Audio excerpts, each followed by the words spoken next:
I just want to know how he keeps that cigar lit at the end when all that Oh goo yeah. is all. He's still When he comes chomping all the on way the through, it's cigar. He's still. got goo all over him. He's a birthmark. Oh, yeah, I'll take the birthmark. You're wonderful to see. You ought to be in pictures. Oh, what a hit you Hello would and welcome to the be. show. My name is James, joined as ever by my good friend Steve, and this is one of our Halloween spooktacular horror episodes, and we're doing 1989's It is Society. 1989. Yes, It it is. I is. wanted to check. I was just like, Yeah, I'm pretty yeah. sure but it's Society. This is something that came up in conversation when we were talking about the substance, and I recalled that particularly like there were elements of the climax of the substance that reminded me of the climax of Brian Yuzna's Society, and you had revealed you hadn't seen it, so I was like, okay, mental note,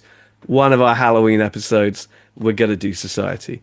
So Yeah. you've seen No, it and now. what's great, James, is I was sitting down to watch it with Tammy because Tammy is getting a little more bold with her horror choices, and a lot of that can be attributed to you. Thank you for educating us and bringing us forward a little bit. But I said, Tam, I got to watch this movie Society for our Spooktacular series.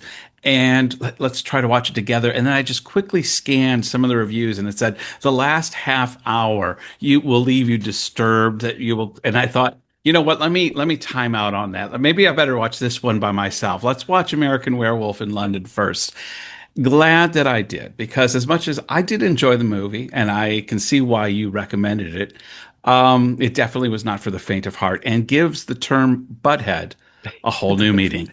Absolutely. Yeah, I mean, this is a movie that's it's very of its time. It's very Yes. late 80s, in its fashion choices and whatever. Your main character is Billy, played by Billy Warlock, who is, he found fame in Baywatch shortly Yes, he did. thereafter, Yeah. or around the same time. And it's a movie about, if you want to be generous, it's a movie about fitting in, teenage, Yeah. awkward teen years when, your body is changing and the hormones are running wild and you're struggling to fit in. And it's about, literally advancing into adulthood and high society, but it digs very quickly into sort of the elite and sort of Illuminati style, Jeffrey Epstein Yes. style, kind of 1% cult stuff.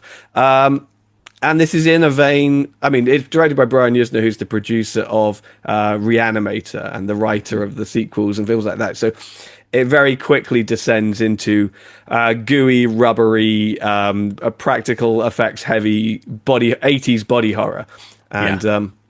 and that's where the it became inextricably linked with the substance in my head. Yeah. And I appreciate so much more of that 80s vibe, because the special effects, although maybe not as good as what we would see in the substance, Mm. still for its time, I thought it was quite well done and is far better than any kind of CGI effects. Oh, Give me gooey, give me rubbery, give me all kinds of things like that. Yes, it suffers from that 80s, that background music where you get the dum, this that 80s little thing that's going on throughout. But by and large, you can see where this is coming off the cusp of Reagan's America. This is a sure. critique of 1980 consumerist Reagan's America, where there is, back in those days, it was the country club Republicans and the blue collar Democrats, and now how times have changed. But back then, you're just seeing Billy Warlock's family oozing that Reagan country club Republican vibe, which this film is obviously critiquing. Would you call them wasps? Would that make sense? Wasp, Yeah, white Anglo-Saxon. They were very white Anglo-Saxon Protestants. And as we absolutely. come to know, they are not aliens. They are from this earth and just another species. They are. They who have been living amongst us all this time, feeding quite literally off the poor, off the That's working class. it. Yeah, yeah, and it's not a movie that's very subtle, and it's not really, No. it's making some statements, and they're statements that are still relevant today and that exist today, but it's Oh, doing very so much so. Yeah. doing so in a really kind of fun way. I mean, if you wanted to actually point to a more recent film, I'd say Get Out is a sort of more Yeah. recent Yes. addressing of these similar themes, really. You know, the wealthy white elites feeding off Off the the underclass, that the exactly underclass. Yeah. the underclass, and seeing sort of seeing the good within them and the nourishment within them, and Yeah. literally using that just to sustain themselves. I mean, I just want to give a shout out straight away to Devin DeVasquez, who plays Clarissa, who Oh, is yeah. just kind of, you don't know what side she's on. You think she's going to be kind of like the femme fatale at the beginning, like Yeah. the Blackwood, but she ends up being kind of on the side of good. Yeah. But she absolute stunner. I think she Yes. dated Prince not long Oh, after or around that this time. I that think that's that was her other big claim to fame, other than being in this movie. That I'm pretty sure she dated Prince for a while. it But sounds about right because she is a looker. definitely. No, I was thinking, this kind of film typically is not, in my love language, middle of the fairway type film. What made it really palatable for me is one, that underlying message of, soak the rich. But Hmm. also, there's just this black humor involved. Like, even in the most decrepit moments in that last 30 minutes, you can't help but feel there's a bit of a wink wink. Like, let's make this disgusting. And just for fun, everybody's almost, instead of it being really disturbing, I almost feel like people would be offset just laughing their butts off at what is happening on this screen. And so for me, a lot of that, it doesn't diminish the film in any way. In fact, it actually enhances the film because it really brings that black comedy humor to the forefront. Yeah, no, I completely agree with you. I mean, there's so much hard work has to go into creating those sequences that Yeah. are absurd, that are ridiculous. You know, it's his father or stepfather, as it turns out to be, literally turns himself inside out, sticks his head out of his own arse at the Yes. end, to sort of say, "Oh, you're right about me. I am a butthead," stuff Yeah, it's like that like, yeah, yeah. as he's literally got his sort of cheeks either side of his face. It understands what elements to sort of lean on in a serious manner and where to go outrageous. And the 80s was a great time for that. You had Right. movies like Reanimator and From Beyond, those sort of Lovecraft movies that were Brian Yuzna was involved in. Also things like the Evil Dead Yeah. 2, Night of the Creeps, An American Werewolf in London is another one of those where it was balancing horror and comedy. It was recognizing the inherent silliness of this Yeah. kind of grotesquerie and having its cake and eating it, saying, Yeah. okay, we're going to be as disgusting as we possibly can, but only to entertain, Yes. not to really make you disgusted. No, and that's what I felt in this film. This was meant to entertain me, and I came away entertained. Mm. I wanted to ask you a question. Maybe I missed it because I've only viewed it once, but there's different points when Billy Warlock's character throughout the film either imagines something grotesque and then is startled and it's not what you think it is, or when he plays the tape and it's not what the tape originally had said. Are they playing with his mind? Do they have that power too? Because they never really explain why he's like, they have these powers, but that whole why he keeps getting tricked is never, I never saw it actually explained. Did I miss a beat somewhere? No, I don't think you did. I think I've always taken it as, for the most part, what he sees is really happening, particularly when he sees like his sister in the shower and she's all sort of Yeah, twisted yeah. around the wrong way, and when Clarissa is in bed with him and she seems to be It's all kind kind of of turned up the contorted. wrong way. Yeah. That's really happening, but then they are kind of quickly righting themselves and hiding it from him. I think when it comes to the recording, it's just a power flex. They're showing that they can completely Control. rewrite the truth. With what's Hmm. happened.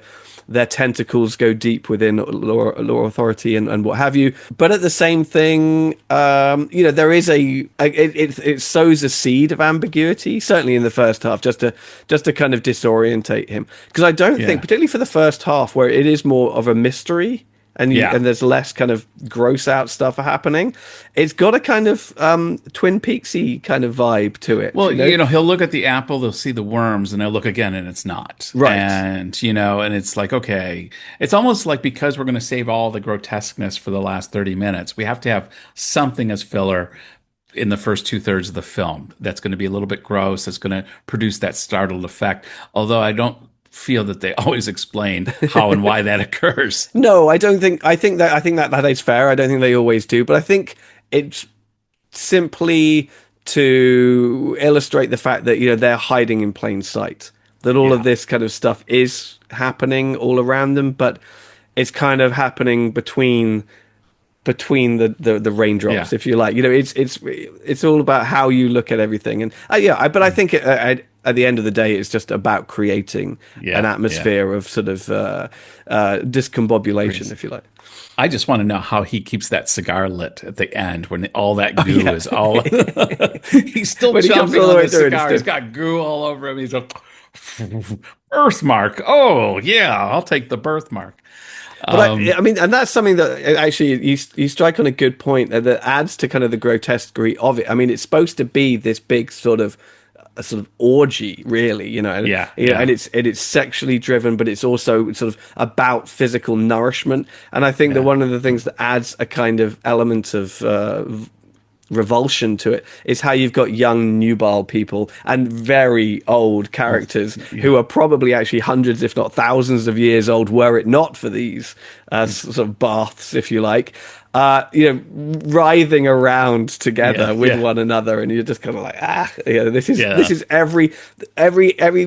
this is like the worst version of what Epstein Island actually offers. yeah, yeah, absolutely. All we need is Donald Trump in there somewhere, like Oh, oozing he's in. definitely in there. Yeah. Definitely in there. Well, James, it's a spectacular series. How are we going to rate these? I forgot. It's been a year since we've done.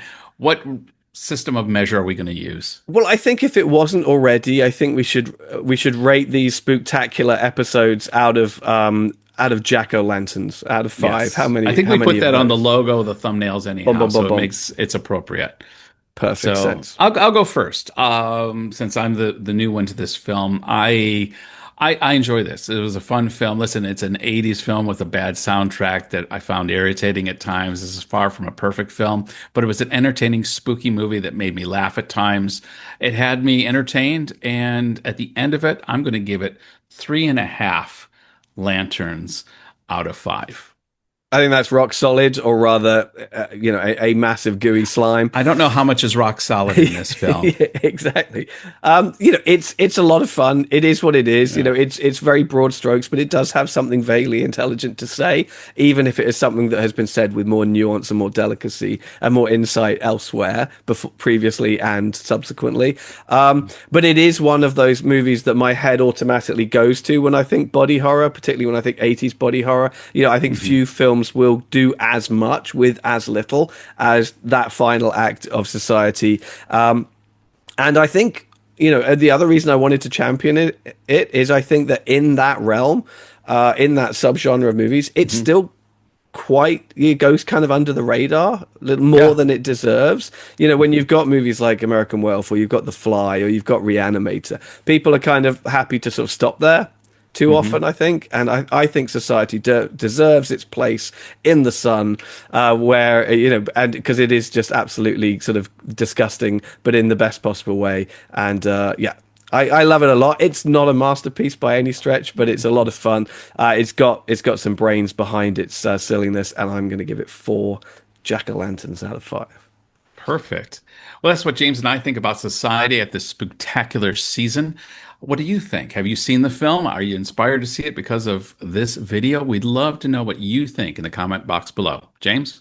Absolutely. And, any other recommendations for classic 80s body horror movies from America or from elsewhere, do let us know in the comments. We're always looking to broaden our horizons, if you like. So thanks very much for watching, and happy Halloween. You ought to Happy be Halloween, in guys. Bye-bye. pictures. You're wonderful to see. You ought to be in pictures. Oh, what a hit you would be. You're